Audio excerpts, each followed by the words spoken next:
राजकुमार Haridwar, natural health practitioner, आपका अपने YouTube channel पे स्वागत करता हूँ। दोस्तों, हम बात करेंगे एक्यूप्रेशर चिकित्सा के ऊपर। एक्यूप्रेशर ट्रीटमेंट बहुत ही सरल विधि है जिसके द्वारा आप अपना और औरों का इलाज घर पे कर सकते हैं। किसी दवाई की भी जरूरत नहीं है और घरेलू इलाज के तौर पर इसे अपनाना बहुत ही सहज सुलभ है।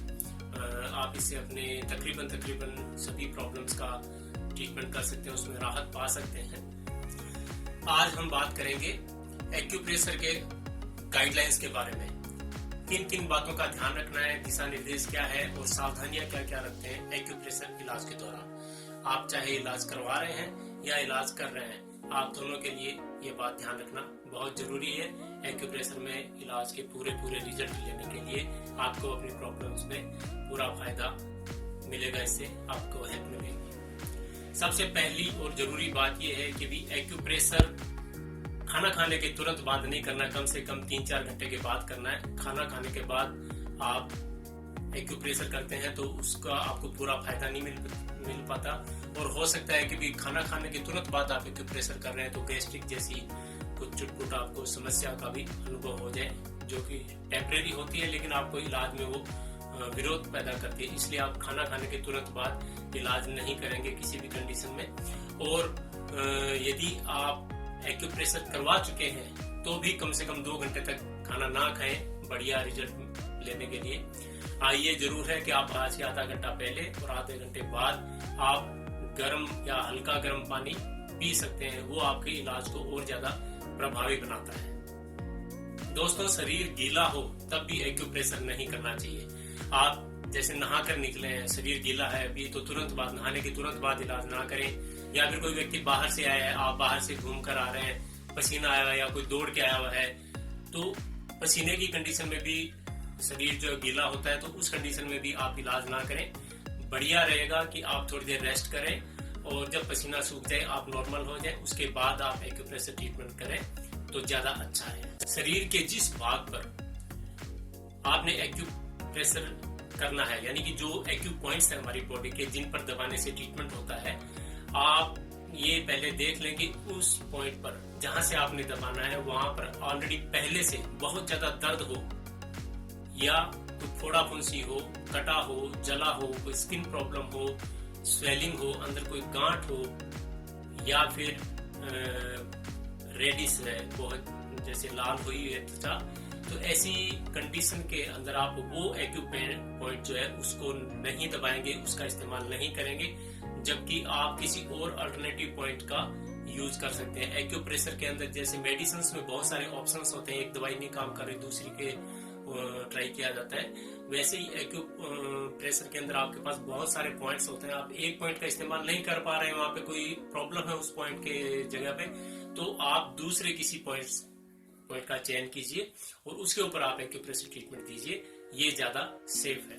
दोस्तों, बहुत तेज बुखार में या बहुत ज्यादा कमजोरी के अंदर एक्यूप्रेशर ट्रीटमेंट ना लें। ऐसी स्थिति में शरीर की ऊर्जा बहुत डाउन हुई होती है, आप एक्यूप्रेशर ना करें। यदि जरूरत है बहुत ज्यादा तो आप हल्के से प्रेशर के साथ, जैसे मसाज टाइप में आप प्रेशर दे सकते हैं। धीरे धीरे जब बॉडी में एनर्जी ग्रो करती है तो आप फिर धीरे धीरे प्रेशर भी बढ़ा सकते हैं। दोस्तों, एक्यूप्रेशर करते समय आप पॉइंट्स के ऊपर प्रेशर कितना देंगे, प्रेशर हमेशा जिसका आप ट्रीटमेंट कर रहे हैं उसकी सहन शक्ति के अंदर होना चाहिए। बहुत ज्यादा कम भी ना हो कि भी पता ही ना लगे कुछ दबाया है, पॉइंट्स पे प्रेशर आया भी है कि नहीं, या फिर इतना ज्यादा भी ना हो कि वो पॉइंट दर्द करने लग जाए और जो रोगी है वो आगे से ट्रीटमेंट के नाम से ही डरने लग जाए, वो करवा ना पाए या वो पूरी तरह से मेंटली प्रिपेयर ना हो पाए नेक्स्ट ट्रीटमेंट के लिए। तो इसलिए सहन शक्ति के अंदर एक मीडियम प्रेशर होना चाहिए एक्यूप्रेशर में ट्रीटमेंट करते समय। और भी कई बातों का ध्यान रखना होता है, सिर्फ प्रेशर का नहीं होता, ये नहीं कि ज्यादा दबाने से वो जल्दी ठीक हो जाएगा, ऐसा कोई रूल नहीं है।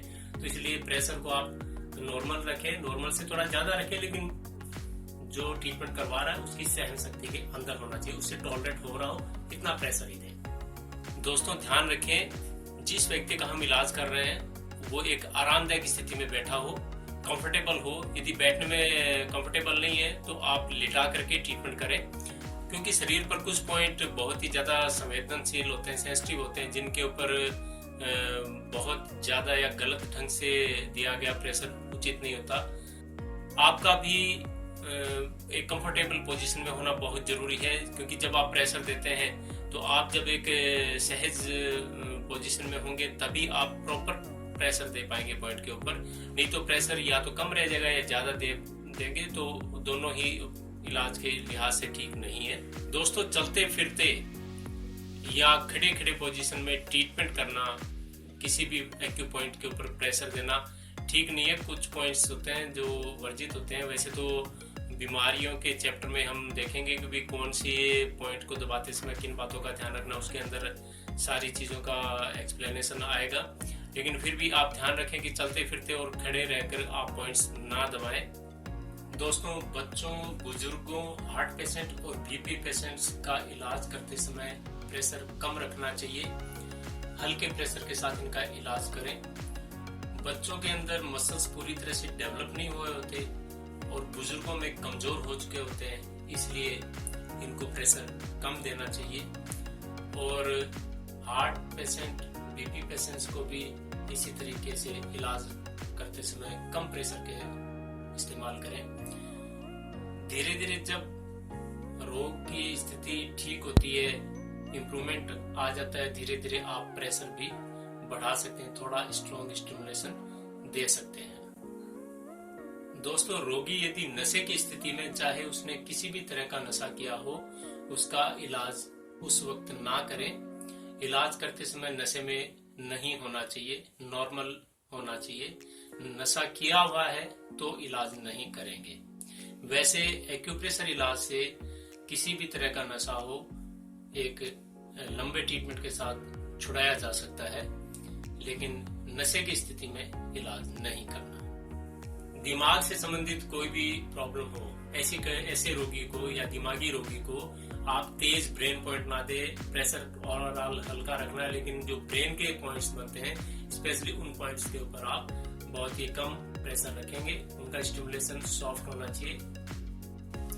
किसी भी तरह का ऑपरेशन हुआ है तो ऐसे रोगी को कम से कम 3-4 महीने तक ट्रीटमेंट ना दें। उसकी जो हीलिंग है, क्योंकि बड़ा ऑपरेशन है तो टांके वगैरह आए होते हैं, तो उनकी हीलिंग नेचुरल वे में होनी बहुत जरूरी है। आप एक्यूप्रेशर देने से उसको डिस्टर्ब कर सकते हैं, तो इसलिए आप ना करें। और यदि आवश्यकता है तो उनके जो भी मेडिकल डॉक्टर हैं जिन्होंने ऑपरेशन किया है, उनकी सलाह से, उनकी इजाजत से ही आप दे सकते हैं प्रेशर। महिलाएं मासिक धर्म और गर्भावस्था में इलाज ना करवाएं। दोस्तों, एक्यूप्रेशर करने के लिए सबसे जरूरी बात यह होती है कि आपको 2 चीजों का पता हो। पहली तो ये कि एक्यू पॉइंट्स, यानी कि वो बिंदु जिनको आप दबाएंगे तो रोग ठीक होंगे, रोग को दूर करने वाले पॉइंट्स, उनका पता होना जरूरी होता है कि वो कहाँ पर है, तभी आप उनको स्टिमुलेट कर पाएंगे। और कौन सी बीमारी के लिए कौन से पॉइंट्स बनते हैं, आप उनका चयन करके ट्रीटमेंट कर सकते हैं। ये हम आपको अलग अलग वीडियो में अलग अलग प्रॉब्लम्स के बारे में बताएंगे। और दूसरी बात यह है कि पॉइंट्स दबाने का तरीका। प्रेशर के बारे में हमने बात की, कोई भी पॉइंट पे आप प्रेशर देते हैं तो प्रेशर सेंसर के अंदर होना चाहिए। दूसरी बात एक और भी है कि पॉइंट्स शरीर के ऊपर अलग अलग तरह के कई पॉइंट्स होते हैं, जिनके ऊपर हम 7 सेकंड से लेकर के करीब 2 मिनट का 1 टाइम का प्रेशर उस पर दे सकते हैं। और कहीं कहीं पर सिर्फ मात्र 3 सेकंड का प्रेशर ही देना होता है। तो ये आप जब भी किसी प्रॉब्लम का ट्रीटमेंट का जब वीडियो देखते हैं तो उसके अंदर आप उसको पूरा देखें, स्किप ना करें। क्योंकि आपको जो पॉइंट्स बताए गए हैं उनके ऊपर प्रेशर का तरीका भी साथ साथ में बताया जाए कि कौन से पॉइंट पर कैसे प्रेशर देना है, कितनी देर के लिए देना है। और दूसरी बात ये होती है कि कोई भी ट्रीटमेंट आप करते हैं तो उसकी 3 टाइम रिपीटेशन आप करें तो वो ज्यादा असरदायक होती है। जैसे कि आपको पता लगा कि किसी एक प्रॉब्लम के लिए 10 बिंदु बताएंगे, 10 पॉइंट्स हैं जिन पर आप दबाएंगे तो उनका ट्रीटमेंट होगा। उन 10 पॉइंट्स में से मान लो आपने 5 पॉइंट्स सेलेक्ट कर लिए हैं, 6 पॉइंट सेलेक्ट कर लिए हैं, तो उन 6 पॉइंट्स के ऊपर आप प्रेशर देते हैं 1 से लेकर 6 पॉइंट तक। तो पहले मान लो आप 20-20 सेकंड का सब पे प्रेशर दे रहे हैं, तो पहले पे दिया, दूसरे पे, ऐसे करते करते आप 6 पॉइंट्स के ऊपर 20-20 सेकंड का प्रेशर दे रहे हैं। उसके बाद आप फिर से पहले पॉइंट को पकड़िए, उस पर फिर से वही सिस्टम वैसे ही उसी क्रम में फिर से आप उन पॉइंट्स को दोहराएं 6 तक, और उसके बाद तीसरी बार फिर से आप उनको एक बार रिपीट कर दें। ऐसे 3 बार जब आप रिपीट करते हैं तो वो ट्रीटमेंट एकदम अच्छा ट्रीटमेंट होता है, आपको बहुत ही बढ़िया रिजल्ट उसमें मिलते हैं। तो पॉइंट्स की रिपीटेशन जो होती है वो बहुत ही अहम होती है, आप उनको रिपीट जरूर करें 3 टाइम्स। सिंगल टाइम करेंगे तो भी रिजल्ट मिलेंगे, लेकिन 3 टाइम्स आप करेंगे तो बहुत अच्छे रिजल्ट मिलेंगे। दोस्तों, इलाज के दौरान पानी यदि ज्यादा पिया जाता है तो वो बहुत लाभदायक होता है। जैसे मैंने पहले बताया कि भी आधा घंटा पहले आधा घंटा बाद आप हल्का गर्म पानी पिए तो वो ज्यादा अच्छा होता है। लेकिन होल द डे आप पूरे दिन के अंदर भी पानी की मात्रा यदि ज्यादा रखते हैं और यदि वो पानी हल्का गर्म हो तो और भी अच्छा है। कुछ भी खाने के बाद ऊपर से पानी ना पिए, पहले पी सकते हैं। तो इस बात का आप ध्यान रखें कि भाई सारे दिन में पानी की मात्रा ज्यादा, क्योंकि बॉडी से टॉक्सिन्स जो है वो रिलीज होते हैं। आप पानी पूरा पियेंगे तो पूरी तरह से रिलीज हो पाएंगे, नहीं तो पूरा लाभ आपको नहीं मिल पाएगा। आप मेहनत तो करेंगे लेकिन ओवरऑल रिजल्ट आपको बढ़िया नहीं मिल पाएगा, आपको निराशा हो सकती है। पानी साथ में जरूर पिए। दोस्तों, शरीर की एक ऐसी नेचर होती है कि वो अपने शरीर में आवश्यक तत्वों का संग्रह करता है, और जो जितने भी टॉक्सिन सामान जो जितने तत्व उन सभी को शरीर से बाहर करता है। और साल के अंदर 1-2 बार यदि जैसे सर्दियों में मामूली सी ठंड लगना या नाक से पानी बहना, किसी वक्त हल्का सा बुखार होना या 1-2 दस्त लग जाना, 1-2 उल्टी हो जाना, ये ऐसी चीजें हैं जिनसे शरीर के अंदर विष समान तत्व जो बढ़ जाते हैं, टॉक्सिन्स बढ़ जाते हैं, ये अलग अलग तरीके से शरीर से उनको बाहर करता है। ऐसी स्थिति के अंदर आप अच्छा होगा यदि कोई भी ट्रीटमेंट ना लें, 2 या 3 दिन का शरीर को रेस्ट दें। रेस्ट करने से शरीर जो है वो अपनी रिकवरी करता है, जितने भी हमारे शरीर के ये अच्छी चीजें हैं उन सबको स्टोर करता है और बाकी रिपेयरिंग का काम चलता रहता है। तो रेस्ट इसीलिए रूटीन में हम रेस्ट करते हैं रोज। ऐसी प्रॉब्लम भी आप फेस कर रहे हैं तो आप रेस्ट करें। दोस्तों, इलाज के दौरान आप ठंडी चीजों का इस्तेमाल ना करें। खट्टा, अचार, मिर्च मसाला, इन सब चीजों का उपयोग ना करें या बहुत कम करें। नशे ना करें तो आप इलाज को और बढ़िया तरीके से महसूस कर पाएंगे, उसका रिजल्ट आपको अच्छा मिलेगा। दोस्तों, एक बहुत ही इम्पोर्टेंट जो बात है जो मुझे सबसे पहले बता देनी चाहिए थी, वो मैं अभी आपको बता रहा हूँ। जो व्यक्ति ट्रीटमेंट कर रहा है, जो उपचारक है, जो थेरेपिस्ट बन रहा है, तो उसके नाखून हाथों के पूरी तरह से कटे होने चाहिए, वो बड़े ना हो। क्योंकि ट्रीटमेंट आप चाहे खुद का कर रहे हैं, किसी और का कर रहे हैं, प्रेशर देते समय जब आप जोर लगाते हैं आपके नाखून से खुद को या दूसरे व्यक्ति को आप कोई खरोंच लग सकती है, उसको नाखून से कोई जख्म हो सकता है। तो नाखून आपके कटे होने बहुत जरूरी है, इस बात का ध्यान रखें।